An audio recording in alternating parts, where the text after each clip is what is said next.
Governor నుంచి పెద్దగా reaction ఏం కనపడలేదు బయట. మీరు ఇచ్చిన రిప్రజెంటేషన్ తీసుకుంటున్నారు, రియాక్షన్ లేదు.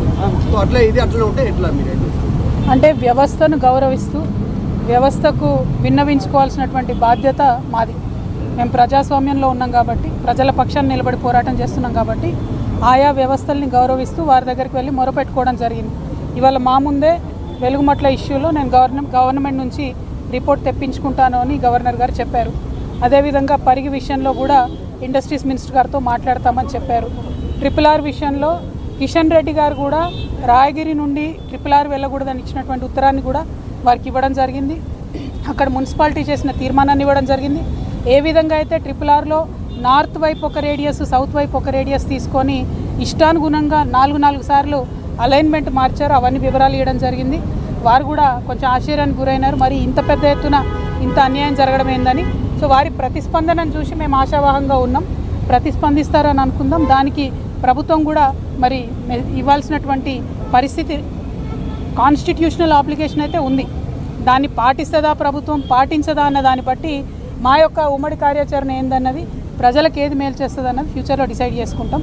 కాకపోతే ప్రజల తరఫున మేము చేయాల్సినటువంటి అన్ని డోర్లు, ఎక్కాల్సినటువంటి అన్ని మెట్లు, తట్టాల్సినటువంటి అన్ని తలుపులు మేము తడతాం. ప్రజలకు ఎక్కడ మేలు జరిగినా మంచిదే, కాదంటే పోరాటం మాత్రం తప్పదు, అది శరణ్యమే. కాబట్టి ఇబ్బంది ఏం లేదు. ముఖ్యమంత్రి మహిళలే ప్రధాన ఎన్నికలలో మహిళలు మళ్ళీ మా మద్దతు ఉంటారు, వాళ్ళకు చీరల పంపిణీకి సంబంధించిన విషయంలో మాట్లాడుతూ కవిత శాపనార్థాలు పెడుతుంది, కేటీఆర్ అంటూ మన మధ్య శాపనార్థాలు పెడుతున్నాం, వాస్తవాలు చెప్తున్నాం. ఇప్పుడు నా సంగతి పక్కన పెడితే తెలంగాణలో ఉన్నటువంటి ఆడబిడ్డలలో ఈ నవ్య కూడా ఒకటి. ఆమె ఇల్లు ముఖ్యమంత్రి గారు ఏమాత్రం కనికరం లేకుండా రాత్రికి రాత్రి కూలగొట్టింది. అట్లా నవ్యలాగా ఎంతోమంది ఆడబిడ్డలు ఖమ్మం వెలుగుమట్ల ఇండ్లు కూలిపోతుంటే ఒక ఆడబిడ్డకు అక్కడికక్కడే గర్భస్రావం అయితే ఏడుస్తున్నటువంటి ఆ భర్త ఏడుపు ఇంకా కూడా వినపడుతుంది మా అందరికీ. అంటే ముఖ్యమంత్రి గారు ఏదో 100 రూపాయల చీర ఇచ్చేసి మొత్తం తెలంగాణలో ఉన్న ఆడబిడ్డలందరికీ న్యాయం చేశానని చెప్పి మాట్లాడితే అది అన్యాయం.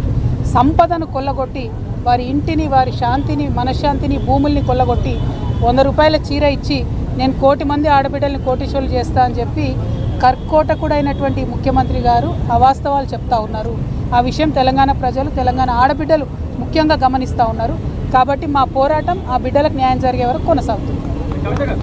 ముఖ్యమంత్రి రేవంత్ రెడ్డి మాట్లాడుతూ 70% వరకు ఆల్రెడీ వడ్లను కొనేసినాము, రైతులకు ఎలాంటి ఇబ్బంది లేదు, కేవలం 30% వరకు ఉంది అని చెప్పి చెప్తా ఉన్నారు. బట్ ఇంకా కూడా కళ్ళాల్లో వడ్లలాగే ఉన్నాయి, కాంటాలైనటువంటి బస్తాలు అక్కడే ఉన్నాయి. ఈవెన్ రైతులు ఆత్మహత్య చేస్తున్నటువంటి పరిస్థితి కనిపిస్తుంది. అంటే ముఖ్యమంత్రి గారు విమానం ఎక్కి ఢిల్లీకి వెళ్తారు కదా.